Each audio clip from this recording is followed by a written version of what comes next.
Hi everyone, welcome back to my channel. അപ്പം ഞാനിന്നുള്ളത് ഒരു ജ്വല്ലറിയിലാണ്. അപ്പോൾ എൻ്റെ കുറേ നാളത്തെ ആഗ്രഹമാണ് ഒന്ന് ചെവിയിൽ സ്റ്റഡ് അടിക്കണം, അതേമാതിരി മൂക്ക് കുത്തണം എന്നുള്ളത്. അപ്പം ഇന്നെന്തായാലും ആ ആഗ്രഹം ഒന്ന് നിറവേറ്റാമെന്ന് വെച്ചിട്ട് ഇങ്ങോട്ടേക്ക് വന്നതാണ്. അപ്പോൾ എൻ്റെ എക്സ്പീരിയൻസ് ഒന്ന് നിങ്ങളോട് ഷെയർ ചെയ്യാമെന്ന് വെച്ചിട്ടാണ് ഞാൻ ഫോണിൽ വീഡിയോ ഓൺ ആക്കിയിട്ടുള്ളത്. അപ്പോൾ ചെവിയിൽ സ്റ്റഡ് അടിക്കണം എന്ന് പറഞ്ഞപ്പോൾ തന്നെ അവരെന്ത് ചെയ്തു, ജസ്റ്റ് ഒരു പെന്നെടുത്തിട്ട് മാർക്ക് ചെയ്യാൻ തുടങ്ങി. അപ്പോൾ മാർക്ക് ചെയ്യുന്നതെന്ന് വെച്ചിട്ടുണ്ടെങ്കിൽ നമ്മുടെ വെയിനൊന്നും ഇല്ലാത്ത ആ ഒരു പൊസിഷൻ നോക്കിയിട്ടാണ് അവർ മാർക്ക് ചെയ്യുന്നത്. അതെന്താ വെച്ചാൽ നമ്മുടെ ഇയർ ലോബ്സിലൊക്കെ വെയിൻസ് ഉണ്ടാവുമല്ലോ, അപ്പോൾ ആ വെയിൻസ് ഉള്ള ഏരിയസിലാണ് നമ്മൾ ഇത് കുത്തുന്നത് വെച്ചെങ്കിൽ അത് പഴുക്കാനും ബ്ലഡൊക്കെ സാധ്യത ഉണ്ട്. അപ്പോൾ അത് അവോയ്ഡ് ചെയ്യാൻ വേണ്ടിയിട്ടാണ് ഈ വെയിൻലെസ് ആയിട്ടുള്ള ഏരിയ നോക്കിയിട്ട് ഇങ്ങനെ ഡോട്ട് ഇടുന്നത്. അപ്പോൾ ഞാൻ വെച്ച് താഴെയും മേലെയും രണ്ട് സ്റ്റഡ് അടിക്കണം, രണ്ട് ഭാഗത്തുമായിട്ട് അടിക്കാമെന്നാണ് വിചാരിച്ചത്. അപ്പോൾ അവരെന്ത് ചെയ്തു, ആദ്യത്തേത് താഴെ മാർക്ക് ചെയ്തു, എന്നിട്ട് ഓപ്പോസിറ്റ് പൊസിഷൻ ലെയറിൽ അതേ പൊസിഷനിൽ വരുന്ന രീതിയിൽ ഒരു ഡോട്ട് ഇട്ടു. പിന്നെയാണ് മേലേക്ക് ഇതേമാതിരി തന്നെ മാർക്ക് ചെയ്തിട്ടുണ്ടായിരുന്നത്.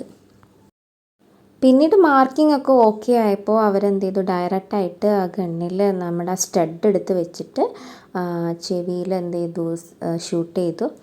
അപ്പോൾ ഇതാ ഒന്നാമതായിട്ട് ഒരു സ്റ്റഡായി. അപ്പം ഞാനിങ്ങനെ വിചാരിച്ചു എന്തൊരു വേദന ഉണ്ടാവും എന്നുള്ളത്, അതറിയില്ലല്ലോ നമുക്ക്, ചെറുപ്പത്തിൽ കുത്തിയതല്ലേ. അതിന് ശേഷം ഇപ്പോഴാണ് ആ സ്റ്റഡ് അടിച്ചത്. അപ്പോൾ അത്യാവശ്യം ചെറിയൊരു വേദന ഉണ്ട്. നമുക്ക് താഴെയുള്ള ആ സ്റ്റഡ് അടിക്കുമ്പം അത്ര ഒരു വേദന എനിക്ക് തോന്നിയില്ല.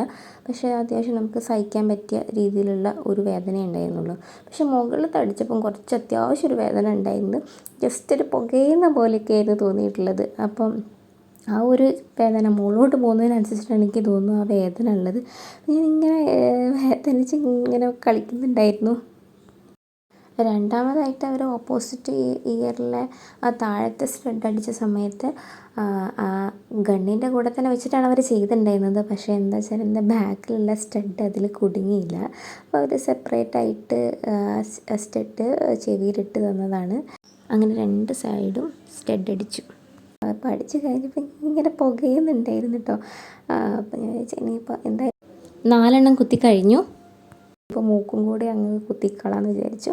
എന്നിട്ട് മൂക്ക് കാണിച്ചു കൊടുത്തപ്പോൾ അപ്പോൾ അവർ ചോദിക്കുന്നുണ്ട് ലെഫ്റ്റാണോ റൈറ്റാണോ എവിടെയാണ് ചെയ്യേണ്ടത്. ഞാൻ പറഞ്ഞു ലെഫ്റ്റ് മതി എന്ന് പറഞ്ഞു. അപ്പോൾ അവർ ജസ്റ്റ് ഒന്ന് മാർക്ക് ചെയ്തു, എന്നിട്ട് തന്നെ കണ്ണാടിയിൽ നോക്കാൻ പറഞ്ഞു കറക്റ്റാണോ എന്നുള്ളത്. പക്ഷെ മൂക്ക് കുത്തുന്ന വീഡിയോ ഇതിൽ റെക്കോർഡായില്ല. അപ്പോൾ മൂക്കും കാതും കുത്തുന്ന സമയത്ത് ശ്രദ്ധിക്കേണ്ടത്, നമ്മൾ ഒരിക്കലും കൈ കൊണ്ട് തൊട്ട് നോക്കരുത്. അങ്ങനെയാണെങ്കിൽ ഇൻഫെക്ഷൻ ആവാനുള്ള സാധ്യത ഉണ്ട്. ചെയ്യേണ്ടത് എന്താ വെച്ചാൽ ചെറിയ ചൂടുവെള്ളത്തിൽ കോട്ടൺ മുക്കിയിട്ട് നമ്മുടെ ചെവിയിലും മൂക്കിലും എന്ത് ചെയ്യുക, തുടച്ച് കൊടുക്കുക. അങ്ങനെ ചെയ്യാവൂ. അതല്ലെങ്കിൽ സലൈന ഡ്രോപ്പ് കിട്ടും, ആ ഡ്രോപ്പ് വാങ്ങിയിട്ട് നമ്മൾ ഒറ്റിച്ച് കൊടുത്താലും പഴുപ്പൊന്നും വരാനുള്ള സാധ്യത കുറവാണ്. വീഡിയോ ഇഷ്ടമായെങ്കിൽ ലൈക്ക് ചെയ്യാനും സബ്സ്ക്രൈബ് ചെയ്യാനും മറക്കരുത്. മറ്റൊരു വീഡിയോയുമായി വീണ്ടും വരുന്നത് വരെ ബൈ.